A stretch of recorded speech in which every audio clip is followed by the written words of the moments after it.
로마서 강해가 2016년 1월 첫 주부터 시작해서 이제 9월 첫 주를 맞이하면서 12장을 보게 됩니다. 로마서 12장은 의미가 있습니다.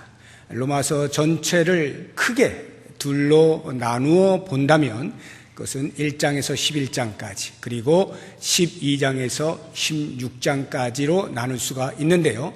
이렇게 내용상 분류해 볼 수 있는 이 경계가 되어지는 12장의 첫 마디가 한글 성경으로 그러므로 이렇게 진행이 되고 있습니다. 그러므로라고 하는 것은 앞에 나와 있는 내용에 근거하여 그러므로 어떻게 라고 하는 이야기를 연결해 주는 접속사입니다. 오늘 말씀의 제목이 그러므로의 신앙입니다. 이 말의 의미는 앞에 근거를 우리가 지금까지 살펴봤어요. 그런데 여기서 멈추지 아니하고 이어지고 있는 그러므로의 앞으로의 신앙 12장부터 16장까지 나오는 이것을 우리가 눈여겨보고 귀를 기울여서 듣자라고 하는 것입니다. 이 앞에 있는 내용은 무엇이고 뒤에 있는 내용은 무엇일까? 그러므로를 중심으로 볼 때 앞에 있는 것은 믿음을 이야기하고 있는 것이고 뒤에 있는 것은 그 믿음에 해당하는 행위를 말하는 것입니다. 우리 2016년 올해 교회의 표가 오직 의인은 믿음으로 말미암아 살리라 이렇게 되어 있어요. 믿음으로 말미암아 그 뒤는 살리라입니다. 그래서 앞에는 이론이라고 한다면 뒤는 실천이라 할 수도 있겠고요. 우리의 신앙의 전인격적 요소인 지정의로 보자고 하면 지성과 정, 감정이라고 하는 부분은 앞에 부분이고 그래서 우리의 머리로 깨달아지고 우리의 가슴으로 받아들이고 감격한 그 복음 그것이 후반기에 가서는 의지로 나타나야 된다. 우리의 손과 발로 움직여져야 된다라고 하는 것입니다. 그래서 오늘 12장 1절 보시면 그러므로 형제들아 내가 하나님의 모든 자비하심으로 너희를 권한다라고 사도 바울이 말하고 있어요. 내가 하나님의 모든 자비하심이라고 하는 이 근거에 따라서 이제부터 내가 그러므로 너희들은 이렇게 해야 할 내용을 권한다라고 말을 하고 있는 것입니다. 그래서 이 그러므로의 신앙이라고 하는 것은 앞에 것과 뒤에 것을 따로 띄어서 하나씩 이해할 수 있는 부분이 아니라 앞에 것이 이해가 되었다면 받아들여졌다면 반드시 필연적으로 따라와져야 하는 신앙의 모습이라고 하는 것을 알 수 있어요. 믿음과 행위는 불가 분리의 관계죠. 야고보 장로가 이야기한 것처럼 행함이 없는 믿음은 죽은 믿음이라 해서 믿음은 반드시 행위를 수반하게 되어 있고 그 행위는 믿음에 근거한다 라고 하는 이 사실이 이제 로마서 12장을 기점으로 해서 우리들에게 보여주고 있는 것입니다. 만약 그러므로의 신앙이 없다면 어떻게 될까요? 앞에는 충분히 받아들여졌는데 그러므로 그 다음에 신앙이 없다면 그것은 마치 집의 터는 있는데 그 위에 집이 세워지지 아니한 모습과도 같을 것입니다. 제가 유학을 할 때 살던 집에 바로 옆집에서 집을 짓기 시작했습니다. 제법 큰 터에다가 밑에 이제 콘크리트를 이렇게 붓고 해가지고 터를 만들었어요. 그리고 약간의 기둥을 이렇게 세웠습니다. 그리곤 적어도 3년 이상, 3년이 뭡니까? 한참 될 때까지 안 지어지더라고요. 저는 뭐 그 주인을 모르기 때문에 어떤 사정인지 모르지만 그냥 추측하기로는 아마도 돈이 모자라서 그러지 않았을까 저 혼자 생각을 해봤는데 중요한 건 그렇게 터는 넓고 콘크리트는 쫙 이렇게 부어져 있고 튼튼하고 뼈대가 이렇게 한두 개 세워져 있는데 아무런 집의 모양이 되어 있지 않으니까 보기가 좋지가 않더라고요. 그래서 저게 언제 지어질려나 그것만 생각하다가 몇 년이 훌쩍 지나간 것 같아요. 우리의 신앙함에 있어서 복음이라고 하는 것, 예수 그리스도를 믿음으로 구원을 받는다라고 하는 이 사실을 정확히 알고 있는 것은 집에 터를 지은 것과 마찬가지입니다. 그런데 그 터 위에 만약 집을 짓지 않는다면 그러므로 구원받은 성도가 과연 어떻게 행해야 할 것이냐라고 하는 이 부분에 대한 신앙함이 없다면 그것은 집이 없는 터만 남아있는 보기 흉한 모습과도 같다라고 하는 것입니다. 그래서 우리는 오늘 이 그러므로의 신앙을 분명하게 인지를 하면 좋겠는데요.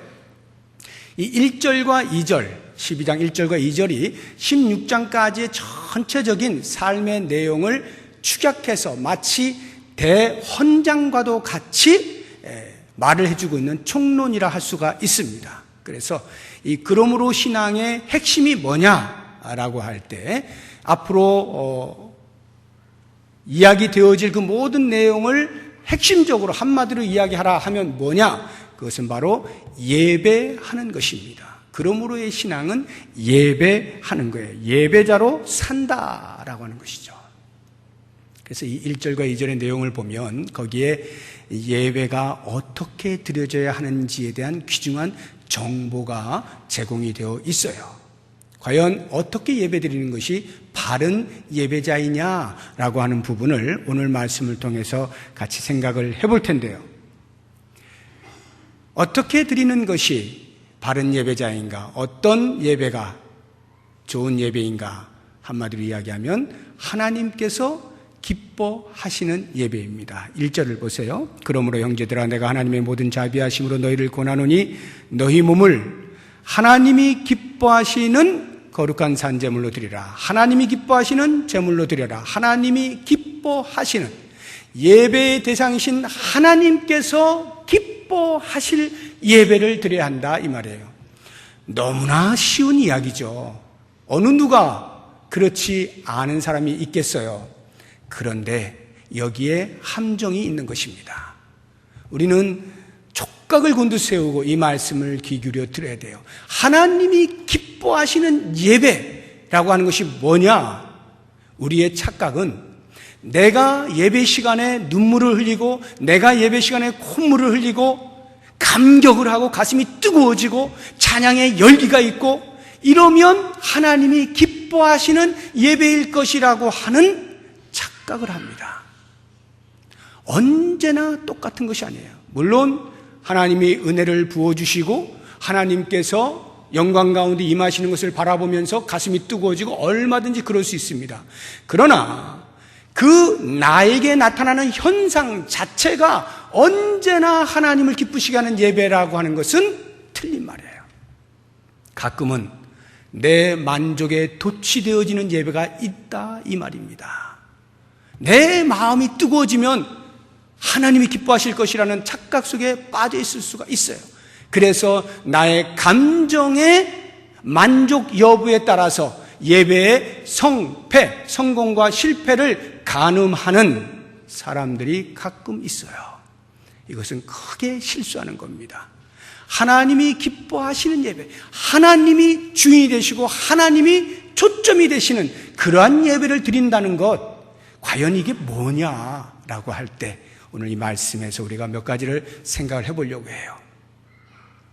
내 감정의 문제가 아닌 하나님이 기뻐하실 예배, 첫 번째는 거룩한 예배입니다. 거룩한 예배. 다시 1절을 보시면 하나님이 기뻐하시는 거룩한 제물로 드려라. 거룩한 예배. 구약시대에 제사를 드릴 때 이스라엘 백성들이 반드시 필요한 것이 제물이었습니다. 왜 제물이 필요했을까요? 그것은 다름 아닌 죄 있는 인간이 거룩하신 하나님을 직접 만날 길이 없어요. 거룩과 악은 함께 할 수가 없기 때문에. 그래서 이 죄인인 인간의 죄를 없이 하는 무엇인가가 필요한데 그것을 사람을 죽여버리면 끝이 나버리니까 사람을 죽이지는 못하고 동물에게 그 죄를 전가하는 의미로 흠없는 동물을 제물로 삼아서 피를 내 죽임으로써 이제 죄가 죽었다, 너의 죄가 일시적으로나마 사해졌다 라고 하는 것을 상징하면서 이 사람들이 그 제물을 통하여서 거룩하신 하나님 앞으로 나아갈 수가 있었던 것입니다. 바로 이 이유가 오늘날에도 우리가 예배를 드리면서 언제나 하나님 앞에 우리의 잘못을 고하고 죄 사함을 먼저 얻어야 하는 이유가 되는 것입니다. 물론 예수님께서 십자가에서 다 사하셨지만 그럼에도 불구하고 우리의 연약함으로 인하여서 평소에 자범적으로 짓고 있는 죄들에 대해서 늘 주 앞에 고백하여서 그 죄 사함을 받는 은총을 힘입어 주 앞에 예배를 드리는 거룩이 있을 때 그 예배를 하나님께서 받으신다라고 하는 것입니다. 그래서 누가복음 18장에 보면 뻔뻔한 바리새인과 고개를 쳐들지 못하는 세리의 비교가 나오지 않습니까? 우리 한번 그 말씀을 같이 한번 찾아보겠습니다. 누가복음 18장 13절 말씀 같이 읽어봅니다. 세리는 멀리 서서 감히 눈을 들어 하늘을 쳐다보지도 못하고 다만 가슴을 치며 이르되 하나님이여 불쌍히 여기소서 나는 죄인이로소이다 하였느니라. 우리의 예배자로서의 자세가 이와 같아야 하는 것입니다. 바리새인은 내가 금식도 하고 11조도 하고 저 사람들처럼 간음하지도 않고 토색하지도 아니하고 불의를 행하지도 아니하고 나는 하나님 앞에 예배드리기에 합당한 의를 가지고 있습니다 라고 하면서 하나님 앞에 떳떳하게 기도를 하지만 예수님께서는 그러한 기도를 받지 않으신다 말씀하시고 이 세리와 같이 감히 눈을 들어 하늘을 쳐다보지도 못하고 자기의 가슴만을 치면서 저 구석에서 푹 고개를 숙인 채 하나님이여 나는 죄인입니다. 나를 불쌍히 여겨주십시오. 나에게 자비를 베풀어 주십시오. 라고 하는 죄인됨을 고백하고 그 죄를 주 앞에 고백하는 그 예배를 하나님께서 받으시는 거예요. 우리의 예배는 축제입니다. 이 축제라고 하는 것은 그리스도께서 우리의 모든 죄를 사하신 십자가의 은혜를 깨닫고 그 사실로 말미암아 차고 넘치는 기쁨 때문에 축제가 되는 것이지 우리의 일상의 죄에 대해서 무시한 채 죄를 짓든지 말든지 그냥 예배 시간에 웃고 기쁨으로 찬양만 하면 되느냐? 아닙니다. 우리의 예배 시간에 철저하게 자기 자신을 돌아보면서 내가 알고 지은 죄, 알지 못하고 지은 죄까지도 토해내면서 세리의 심정을 가지고 주 앞에 그 거룩하심에 손상을 입지 아니할 중심을 가지고 예배할 때 거룩하신 하나님이 우리의 예배를 받으신다라고 하는 거예요. 그래서 대표 기도하시는 장로님이나 집사님들 보시면 항상 죄에 대한 고백이 나오지 않습니까? 그게 이 예배를 받으시는 기본 전제가 된다라고 하는 것입니다. 실제 우리의 삶에서 우리의 죄에 대하여 그렇게 무섭게 자기 자신을 쳐서 끊어내는 일들이 필요하다라고 하는 것입니다. 하나님이 기뻐 받으시는 예배는 이렇게 거룩한 예배와 더불어서 한 가지 더 살아있는 예배를 받으십니다. 다시 1절 보시면 너희 몸을 하나님이 기뻐하시는 거룩한 산제물로 드려라 할 때 이 산제물 living sacrifice 살아있는 예배를 말하는 것입니다. 여러분 산제물의 의미가 뭘까요? 제물이라고 하는 말 자체는 이미 죽음을 포함하고 있는 거잖아요. 제물은 죽여서 올라가는 겁니다. 제단 위에 죽이는데 어떻게 죽이느냐? 철저하고 완벽하게 죽입니다. 그래서 피를 내죠. 피를 낼 뿐만 아니라 각을 뜹니다. 각을 뜬다는 말은 조각조각을 낸다는 말이에요. 왜냐하면 통째로 올라가서 불살라질 때 혹시라도 그 불에 다 살라지지 아니하는 부분이 남아 있을까 하여서 하나라도 태워지지 않는 것이 없도록 하기 위해서 조각조각을 내는 거예요. 그래가지고 다 태우는 완전한 죽음을 의미하는 것입니다. 이게 제물이에요. 그런데 사도 바울은 바리새인으로서 율법의 정통한 자로서 이 사실을 너무나 잘 알고 있었을 것임에도 틀림이 없지만 그럼에도 불구하고 왜 제물을 가리켜 산제물로 드려라 라고 말을 했을까에 대한 의도를 알아야 한다 이 말입니다. 산제물, 살아있는 예배. 여러분, 예수님이 이 땅에 오신 이후에는 더 이상 우리가 예배를 드릴 때 제물을 필요로 하지 않습니다. 제물을 따로 준비할 필요가 없어요. 왜인 줄 아세요? 내가 제물이 되기 때문에 그래요. 내가 제물이 되어버리는 것입니다. 자, 그러면 내가 재물이 된다라고 할 때 나는 지금 살아있는 존재 아닙니까? 살아있잖아요. 그런데 재물이 되어야 하는 거예요. 이게 지금 산 재물이거든요. 그러면 보세요.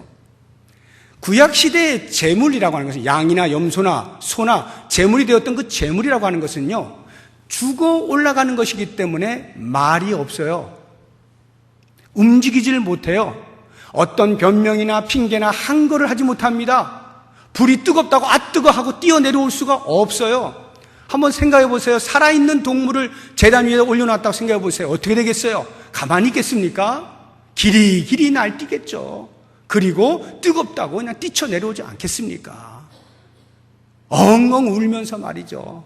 고래고래 소리를 지르고 그렇게 하지 않겠어요? 그러니까 재물은 죽여서 올리는 거예요. 찍소리 하지 말아라. 그냥 그 자리에 꼼짝없이 있어라. 그 의미로 재물은 죽여서 올리게 되는 거예요. 그런데 신약시대에는 더 이상의 재물이 없고 나 자신이 재물인데 내가 죽을 수는 없잖아요. 살아있는 재물이라 이 말이에요. 그러면 어떻게 하면 이 신약시대에 살아있는 자로서 죽은 재물과 같은 꼼짝하지 않고 있을 수 있겠는가? 어떤 방법이 있을까요? 오직 한 가지, 자원함입니다. 스스로 말하지 않기로 작정하는 거예요. 스스로 움직이지 않기로 작정하는 거예요. 예배의 자리에서 내가 이 변명도 할 수 있고 저 핑계를 댈 수도 있습니다. 하나님 너무 많이 예배 드리는 거 아닙니까? 한 거 할 수도 있습니다. 그리고는 에이 하나님 오늘은 나 안 갈래요 하고 얼마든지 뛰쳐나갈 수가 있어요. 이것이 살아있는 자의 특징이에요.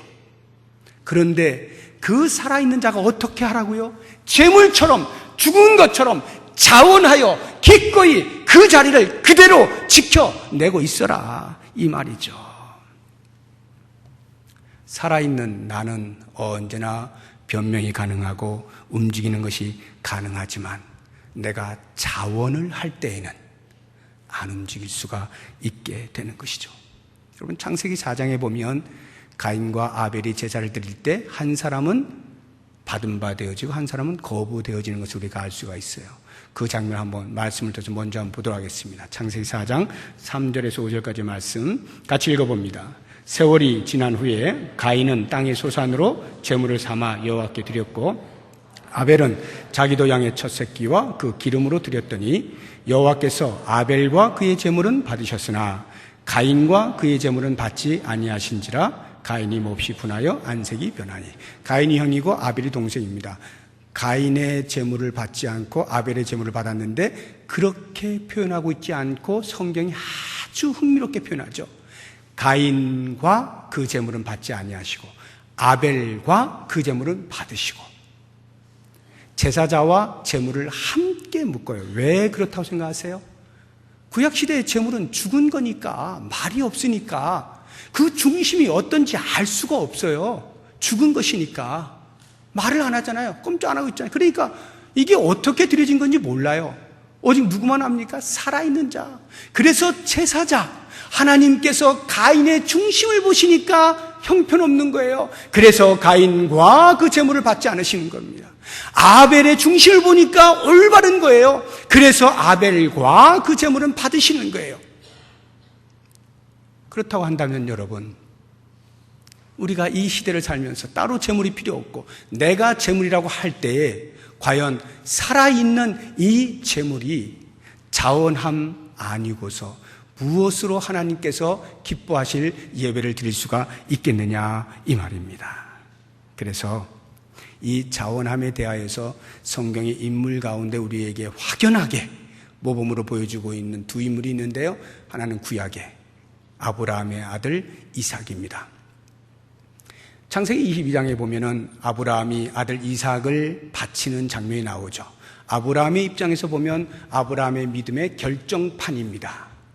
더 이상의 훌륭함이 없을 만큼 완벽한 믿음의 모습을 보여주고 있는 아브라함이에요. 그런데 아들 이삭의 입장으로 보면 이런 장면만큼 이상한 장면도 없는 거죠. 이런 천인공노할 일이 어디 있습니까? 세상에 어느 아버지가 자기 아들을 하나님께 드린다고 그냥 제물로 칼을 내리치는 사람이 어디 있느냐고요. 상식적으로 생각하면 말이 안 되는 거예요.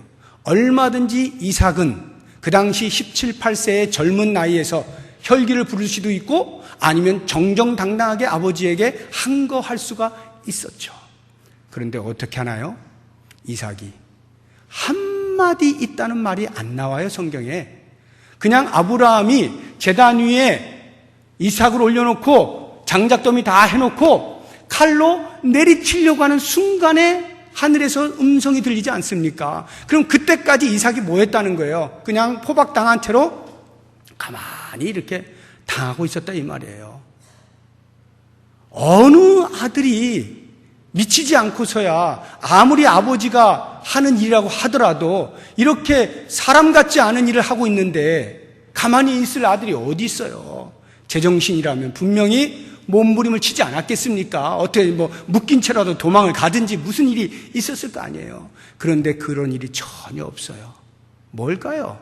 이삭은 하나님께 제물로 드려질 때 산 제물이 되기로 작정을 한 거예요.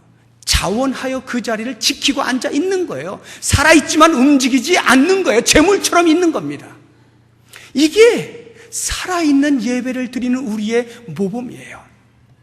그래서 이 이삭이 신약에 와서 예수 그리스도를 예표하는 인물로 등장하지 않습니까? 그 이삭의 예표를 받아 등장하신 예수 그리스도께서 십자가에서 우리에게 보여주신 것이 무엇입니까? 그 십자가에서 온갖 소리를 들었을 때 얼마든지 변명하고 핑계를 대거나 아니면 설명을 하거나 무슨 말을 해도 하실 수가 있는 분이었지만 침묵하잖아요. 얼마든지 십자가에서 내려오라는 그 소리에 그래 알았어 내가 보여주고 말 거야. 다시 올라가는 하늘이 있더라도 내가 한번 내려가마 하고는 당신의 능력을 보여주실 수 있는 움직일 수 있었지만 그 권세를 사용하지 아니하고 묵묵히 십자가의 그 고통을 그대로 감내하지 않습니까? 예수 그리스도의 십자가에서의 이 모습이 이 땅을 살아가는 모든 성도들의 예배자로서 어떻게 드려야 하느냐라고 하는 이 살아있는 예배의 최절정의 모범이라 할 수 있어요. 그리스도의 십자가에서의 그 모습은 예수님께서 하나님을 예배하는 최고의 모습입니다. 우리가 십자가가 하나님께 예배하는 것이라는 것을 잘 알지 못하죠. 그런데 그렇게 제물이 되어서 꿈쩍하지 않고 버티고 있는 그것이 하나님이 기뻐 받으시는 예배라 하는 것입니다. 사랑하는 여러분, 우리는 얼마든지 자유의지를 가지고 있어요. 예배의 자리를 얼마든지 박차고 나갈 수가 있습니다. 얼마든지 날씨가 좋으면 산으로 들로 강으로 갈 수 있어요. 그것이 우리의 자유예요. 그런데 하나님께서 원하시는 예배는 그 자유를 스스로 꺾고 예배의 자리에 묵묵히 움직이지 않고 있는 것, 이것이 살아있는 예배고 하나님께서 기뻐 받으시는 예배라는 것을 꼭 기억을 하시면 좋겠습니다. 이제 마지막으로, 자, 그렇다고 한다면 이렇게 거룩한 예배와 살아있는 예배를 드린다라고 할 때 우리의 생각은 지금 이렇게 한 자리에 모여있는 이 모인 예배에 대해서만 생각을 하기가 쉬운데 사실 사도 바울은 이 예배를 말하고 있는 게 아니에요. 이보다 훨씬 확장된 의미를 이야기하고 있습니다. 모여있는 예배에서 나아가 흩어진 예배, 다시 말하면 한 개인이 성도로서 일상의 삶, 그 삶의 터전에서 생활 가운데 어떻게 예배자로 사느냐라고 하는 그 부분을 이야기하고 있는 거거든요. 그래서 그것을 우리에게 알게 하시기 위해서 2절 말씀을 붙여놓은 거예요. 2절을 보십시오. 너희는 이 세대를 본받지 말고 오직 마음을 새롭게 함으로 변화를 받아 하나님의 선하시고 기뻐하시고 온전하신 뜻이 무엇인지 분별하도록 하라. 생활 가운데 예배자로 산다는 것, 수동적인 의미에서는 이 세대를 본받지 않는 겁니다. 이 세대라고 하는 것은 세상의 가치관, 세상의 세계관 또는 이 땅의 철학 사조, 생활 양식, 이와 같은 것을 말하는 거예요. 이것을 본받지 말라는 말은, 본받는다는 것은 고개를 끄덕끄덕거리면서 그래 그렇게 사는 거야. 뭐 별나게 살아봐야 무슨 일이 있어. 그냥 이 세상이 말하는 대로 그냥 사는 거야. 이게 본받는 거예요. 그런데 성도는, 생활 속의 예배자는 그렇게 하면 안 된다라는 거예요. 그럼 어떻게 하라는 것인가? 하나님의 뜻을 분별하여 그 뜻을 따라 살아야 한다라고 하는 것이에요. 그 뒤가 그 말씀이죠.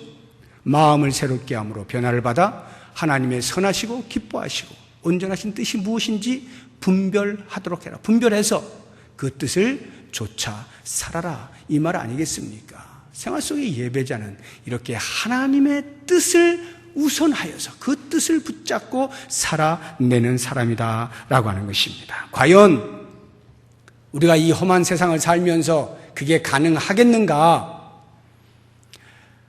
가능하죠. 물속에 있는 물고기들을 한번 보세요. 그 물고기들이 물 안에서 얼마나 자유롭게 놉니까? 그러나 그들은 결코 물과 섞여서 살지는 않습니다. 물과 섞이는 순간 죽어요. 물결이 흘러가는 대로 그냥 자기 몸을 맡기고 그냥 그래 물 흘러가는 대로 살자라고 순응을 하면, 본받으면 그 물고기는 죽은 물고기예요. 산 물고기는 반드시 물을 거슬러 올라가게 돼 있죠. 거스르게 돼 있어요. 그럴지라도 이 물고기는 그렇게 물을 거스르는 것 같지만 사실은 물 안에서 조화를 이루면서 살아가는 거예요. 우리 그리스도인들은 이 세상에 있어요. 두 발을 내딛고 있습니다. 그럼에도 불구하고 세상에 속하지 아니합니다. 세상과 섞여 살지 않아요. 세상의 철학사조에 물들지 않습니다. 얼마든지 세상을 거슬러서 살아갈 수 있어요. 그럼에도 불구하고 우리는 세상을 등지고 사는, 저 산속에 들어가 사는 사람들이 아니라 이 세상의 중심에 서서 세상을 변혁시키고 세상을 주도적으로 끌고 나갈 수 있는 존재들이다 이 말이에요. 이게 생활 속의 예배자예요. 이러한 생활 속의 예배자, 이제 우리가 앞서 본 것처럼 그러면 거룩한 예배, 살아있는 예배라는 것이 우리의 이 생활 속의 예배 가운데는 어떻게 적용이 되는가? 거룩한 예배, 우리의 일상의 삶에서 우리를 넘어뜨리는 최우선의 요소가 뭡니까? 죄죠. 죄. 눈만 뜨면 죄가 널려있는 이 세상을 살아가면서 그 삶의 현장에서 교회 안에 이렇게 거룩하게 보이는 성도들이 모여있는 예배드리는 순간에만 거룩한 척이 아니라 일상의 삶 속에서 널려있는 죄 가운데에서 그 죄로부터 자기 자신을 보존해낼 수 있는 이 거룩을 지켜내는 것, 이게 생활 속의 예배자예요. 이것을 무시하고 그냥 대충 죄와 함께 짝하면서 살아도 별일이 안 생기니까 살아가는 것은요, 하나님께서 전혀 받으시는 예배가 아닙니다.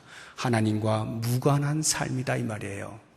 왜 우리가 죄를 그다지 무서워하지 않는 줄 아십니까? 죄를 지으면 가슴을 찢고 그 죄 때문에 그냥 통하고 자복하고 해야 되는데 몇 번은 우리가 그랬을 수 있어요. 그런데 이게 시간이 흐르면서 반복되어지면요, 나도 모르는 사이에 무뎌집니다. 무뎌져요. 만약에 우리가 죄를 지었는데 그 순간에 하나님께서 코피를 내가지고 코피가 뚝뚝 흐르게 만들면 깜짝 놀랄 거예요. 내가 죄를 지었는데 가다가 교통사고 나버리면 금방 깨달을 거야. 아이고 큰일 났구나. 하나님께서 내가 죄를 짓자마자 이렇게 벌을 주시는구나. 깨닫고 정신을 차릴 거예요. 더 거룩하게 살려고 애를 쓸 거예요. 그런데 우리 하나님이 그렇게 잘 안 하시거든요. 그렇게 잘 안 하셔요. 왜 그렇게 잘 안 하시는 줄 아세요? 만약 그렇게 하면요, 나만 할 몸이 없어요. 나만 할 몸이. 주님 오시기에 기다릴 몸이 없어. 그냥 다 없어져 버리는 거예요. 그러니까 하나님이 참고 또 참으시는 거예요. 무던하게 보고 계시는 거예요. 그러다 보니까 우리 인간들이 그것을 모르는 거예요. 하나님이 참고 계시는 것인데 모르고 계신다라고 생각을 하는지 그 죄를 반복하여 지어가면서 양심에 자꾸 화인을 맞는 거예요. 불로 지져진 것처럼 웬만해서는 꿈쩍도 하지 않고 그냥 죄와 함께 있으면서 예배를 드리고 있는 거예요. 죄와 함께 있으면서 살아가고 있는 거예요. 그러면서 예배자라고 말을 하고 있고 성도라고 말을 하고 있는 거예요. 이게 우리의 현실이라고 한다면 사랑하는 여러분, 죄를 무서워할 수 있어야 돼요. 그 결과가 어떠할지에 대해서 끔찍하게 생각해야 됩니다. 그리고 우리의 생활 속에서 일상의 삶에서 다가오는 그 죄들에 대해서 어떻게든지 끊어내고자 하는 강렬한 몸부림이 있을 때 그것이 살아있는 예배자로서의 거룩입니다. 뿐만 아니라 살아있는 예배를 드린다라고 할 때 우리 일상의 삶에서 예배의 자리, 어떠한 형태든지 하나님이 기뻐 받으실 만한 그러한 삶의 모습, 그게 예배의 자리인데 그 자리는 죽은 자처럼 살았으나 내 의지를 꺾고 하나님의 뜻에 순종하여 그 자리를 지켜내는 것이 중요한 것입니다. 때로는 그것이 나에게 손해로 다가올 수도 있고 조롱으로 다가올 수도 있고 함께 어울리지 못하는 왕따로 취급받을 수도 있을런지 몰라도 하나님이 보실 때 그 중심을 보시고 하나님을 기쁘시게 하는 살아있는 예배자로서의 모습이라고 한다면 우리는 기꺼이 그 자리를 지켜내야 되는 거예요. 예수님께서 십자가에서 온갖 모멸과 멸시를 다 당하시면서도 그 자리가 하나님을 예배하는 자리인 것을 알아 묵묵히 소리 없이 움직이지 않고 계셨던 것처럼 우리의 삶에서도 이와 같은 자원하여 예배의 자리를 지켜낼 수 있는 삶을 살 때 비로소 하나님께서는 우리의 생활 속에 예배를 통하여 영광을 받으실 수가 있는 거죠.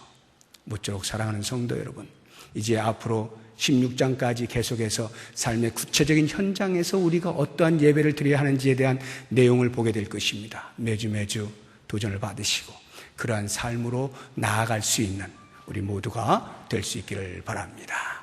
기도하겠습니다. 하나님 아버지, 나는 예배자입니까? 스스로 자문할 때 한없이 부끄럽고 숨을 곳을 찾을 수밖에 없는 존재임을 고백합니다.